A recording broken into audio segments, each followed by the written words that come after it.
Olá a todos e a todas. Meu nome é Paulo Diniz, professor do Instituto Federal de Pernambuco, campus Olinda, e dando continuidade ao nosso curso de EAD, Roteirizando as Histórias em Quadrinhos. Vimos anteriormente o principal elemento da história em quadrinho, que é o enquadrinhamento, composto pelo quadrinho, pela linha de movimento e pelo balão. Esses três elementos fazem parte do que caracteriza a história em quadrinho. Lembrando que cada um desses elementos, combinados entre si, extrapolando o que eles têm de elemento gráfico, de elemento semântico, dão a riqueza da história em quadrinhos. Pegando o tema, o tópico de enquadrinhamento, vamos ampliá-lo para como construir uma linguagem narrativa através do enquadrinhamento. Ou seja, para não ficar uma coisa muito engessada, como se aquele elemento por si só definisse a linguagem.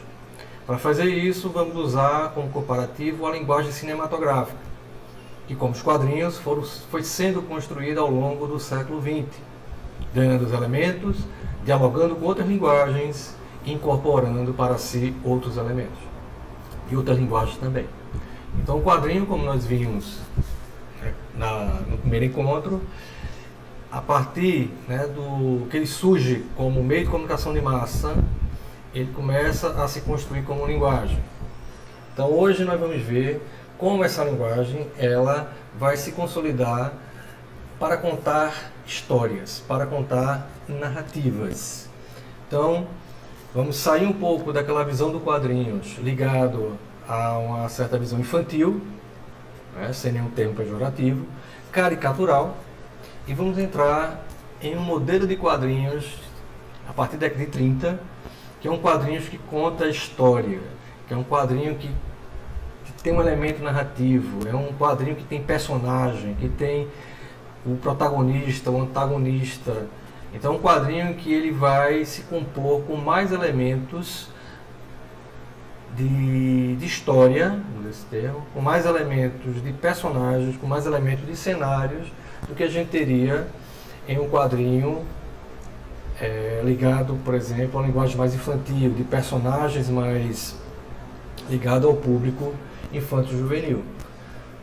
Essa característica da ligação do quadrinho com o público infanto-juvenil praticamente persegue até hoje o quadrinho como se fosse uma linguagem menor. Mas lembre-se, é apenas uma perna, como sempre uso esse termo, é um caminho, é um braço, é um membro, uma desmembramento, da linguagem.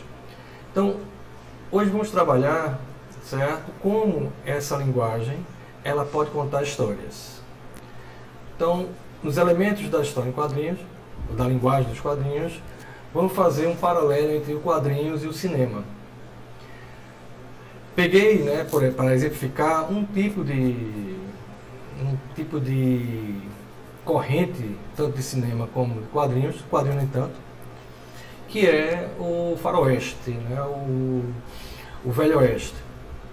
No quadrinho nós temos Jean Giraud, o Gir, também conhecido como Moebius, e no cinema eu escolhi um cineasta em específico, Sergio Leone, para trabalhar como são criadas essas narrativas, como o quadro, tanto no cinema como no quadrinho, ele vai servir para ser um elemento semântico, um elemento que dá intensidade, dá um sentido àquilo que se queira fazer, aquilo que se queira passar na história.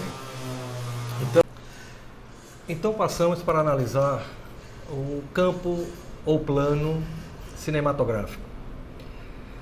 Qual a relação que haveria entre a história em quadrinhos e o cinema, ou a história que é contada no cinema e a história que é contada na história em quadrinhos?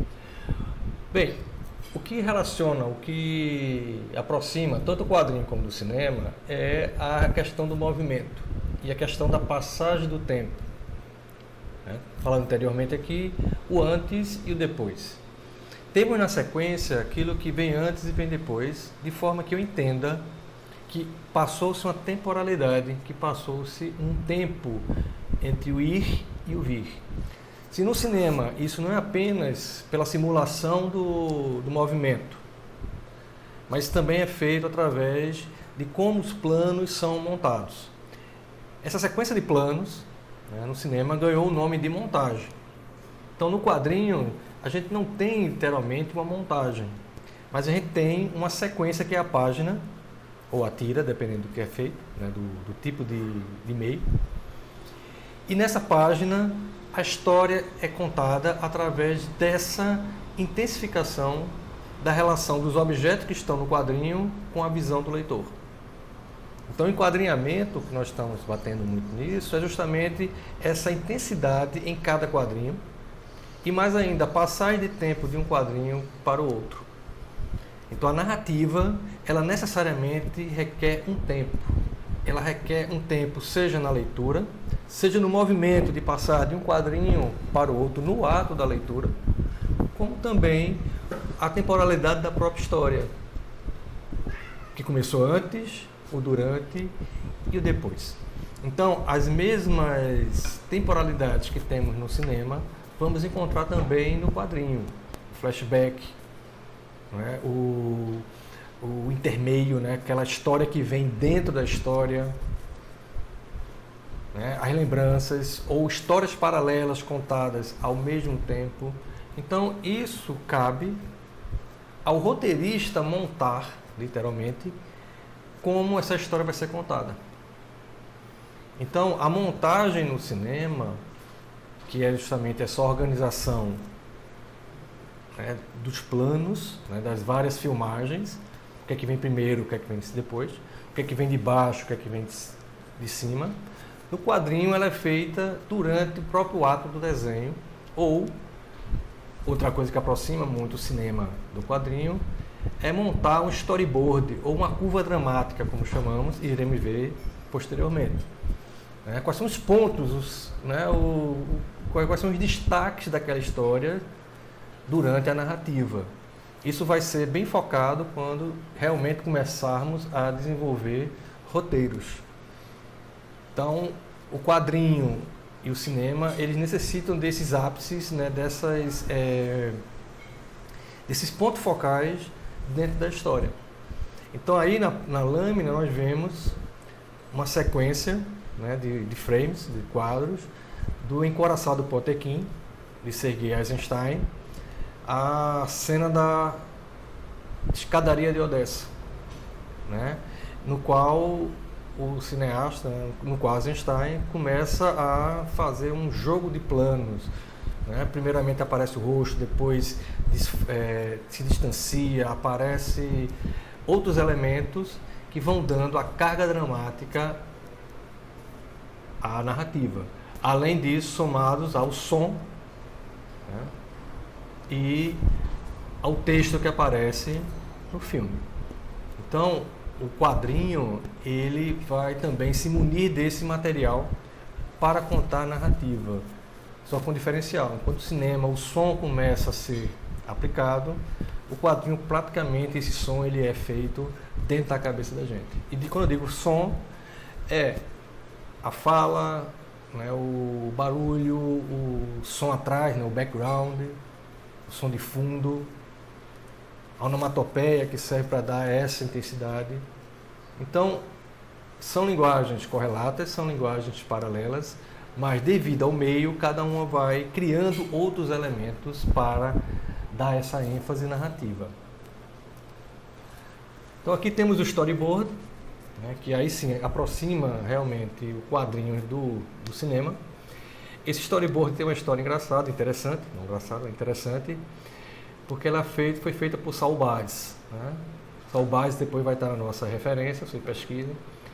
Ele era um designer, como nós entendemos, né? Um cara que trabalha com forma, com linguagem gráfica. E ele não só fazia os cartazes, mas também fazia o storyboard. E algumas aberturas de filme também ele chegou a fazer, né? Me veio na cabeça aqui é o Homem com o Braço de Ouro, se não me engano. Depois a gente vê lá na referência. Mas voltando para o storyboard. Esse storyboard foi feito por Saul Bass para a cena do chuveiro de Psicose. Então aí está a sequência, uma parte dela, né, desenhada por Saul Bass, que passou para os atores. Depois ficou-se a celeuma de quem era essa cena, né? Quem realmente dirigiu essa cena, se foi Saul Bass com o seu storyboard ou Alfred Hitchcock, que foi realmente o diretor, né? Então o storyboard ele vai pontuando a cena. Nesse caso aí não só pontuou, nesse caso ele dirigiu o próprio né, desenrolar da cena cinematográfica.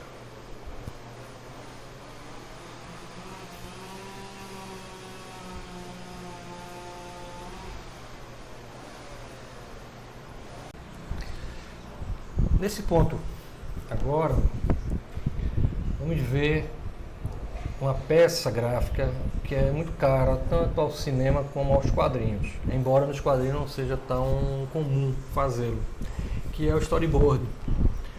O storyboard, de certa forma, ele une as duas linguagens naquilo que é importante para a narrativa, que são o que a gente chama de timeline, né? ou a curva dramática. Quais são os pontos onde acontece as tomadas de decisão, as tomadas de história dentro da narrativa. Então o storyboard ele demarca os principais pontos que precisam ser tomados ao se contar uma história gráfica, ou seja, ao se pegar uma escrita e transformá-la em imagem. Embora o storyboard ele vá mais além. No caso, o exemplo que temos aí é um clássico storyboard de Saul Bass, que um designer trabalhava para o cinema, chegou a fazer aberturas de filme, trabalhou com grandes diretores, e no storyboard aí que temos aí é a cena do chuveiro de Psicose, no qual quadro por quadro, né, o plano por plano, Saul Bass vai indicando como a câmera deve se comportar. Interessante que a partir desse storyboard criou-se uma celeuma dentro do filme para a autoria da cena, porque muitos atores diziam que fizeram algo não. Os principais atores diziam que estavam seguindo o roteiro, né, o storyboard de Saul Bass. Hitchcock, como diretor, queria também o louro para si, dizendo não, ele desenhou o que eu queria que fosse filmado. Enfim, o storyboard serve para a gente ter a ideia, né, do que vai ser desenhado. Né? Tem storyboard que pode vir, né, verdadeiras obras-primas, obras de arte, como Akira Kurosawa, que pintava seus planos antes de filmá-los, ou simplesmente um esboço para dizer o que é que vem antes, o que é que vem depois, né? Um esboço para se guiar. Mas, como eu disse, embora seja quase uma quadrinização, ele é bem mais utilizado no cinema do que nos quadrinhos. Até porque nos quadrinhos o próprio storyboard ele se torna a própria história. Mas já é uma passagem, já é um trabalho do enquadrinhamento, né? Ou no caso do enquadramento no cinema. Como é que eu vou recortar, né? Porque o enquadramento, o próprio nome já disse, você recorta, como é que eu vou recortar uma realidade, né? Uma ideia através de imagem? Como é que eu vou enfatizar determinado ponto ou esmaecê-lo? Enfim, como através de imagens eu vou dar uma intensidade narrativa. Isso aí eu estou repetindo, né, a torta é direito, porque nós vamos, quando formos trabalhar com o roteiro, isso vai ser exigido ao máximo da gente. Né? Porque nós vamos descrever a cena, vamos descrever, nós como roteiristas, vamos descrever o que queremos que seja mostrado. Porque só vai ser mostrado aquilo que tenha relevância na história. Okay? Nada, isso é bem aristotélico, nada que estiver no quadro, no enquadrinhamento, no plano, na página, nada que estiver lá que não tenha nenhum interesse deve estar lá. Ou seja, tudo que está no quadrinho, tem que estar determinado por uma questão narrativa. Nada está por acaso. E aí temos a relação enquadramento do cinema com o enquadrinhamento que já vimos anteriormente. Eu selecionei uma cena clássica do filme Três Homens, um Destino, em Conflito. Já vi dois nomes para esse filme, né? O nome em inglês é o Feio, o Bom e o Mal. Esse enquadramento é interessante porque ele, na realidade, é quase um quadrinho, né? Tem a perspectiva, tem os elementos dos objetos dispostos no quadro e também a fala, no sentido como os personagens dialogam. Certo? Então, eu selecionei esses frames, esses quadros. O filme está aí na descrição, na lâmina, para vocês procurarem vê-lo, né? Essa cena quase que inicial, certo? E no primeiro quadro é a visão de quem está chegando, né? O segundo quadro é o inverso, né? É de quem está sentado lá na mesa, aquele senhor que está lá atrás, né? Vendo quem está na porta, volta de novo para o personagem, né? Que está sentado à mesa, e aí se aproxima o que está chegando à porta. Veja que praticamente quem vai alterar aí, né, no enquadramento do filme é a disposição dos objetos se aproximando, no caso do Pistoleiro de Preto. Então, é um exemplo clássico de Sérgio Leone, né, de como trabalhar. Olha, do filme todo é uma aula não só de cinema, mas também de história em quadrinhos. Assistam. Eu peguei um paralelo, né, também na temática de cowboy, né, de faroeste, já citado aqui, Jean Giraud, o Gir, mais conhecido nos quadrinhos científicos como Moebius, do desenho que é a história do Forte Navajo, mas o personagem é Tenente Blueberry. Então, mesma coisa, né? Os elementos desenhados, como o quadrinho ele se mostra, né? Ele vai apresentando, né, o que está nele. Temos uma caixa de interlúdio que nós já vimos, tem um balão lá embaixo, né? O plano, né, o desenho aberto da cidade. Depois vamos para dentro de uma sala, né? Dentro de um escritório. Então, vejo que é esse paralelo entre essa narrativa do cinema e a narrativa do quadrinho. E o que é que tem que se tirar daí? Nós vamos começar a pensar agora, né? Vamos começar a trabalhar em como transformar uma ideia, um texto, em uma imagem. Como passar do texto linear para uma imagem que ela é espacial, né? Simula a tridimensionalidade, né? Não simula o movimento como no cinema, mas simula o movimento da imagem estática. Então, a partir de agora, nós vamos começar a trabalhar já em roteirizar para narrativas gráficas. Até lá!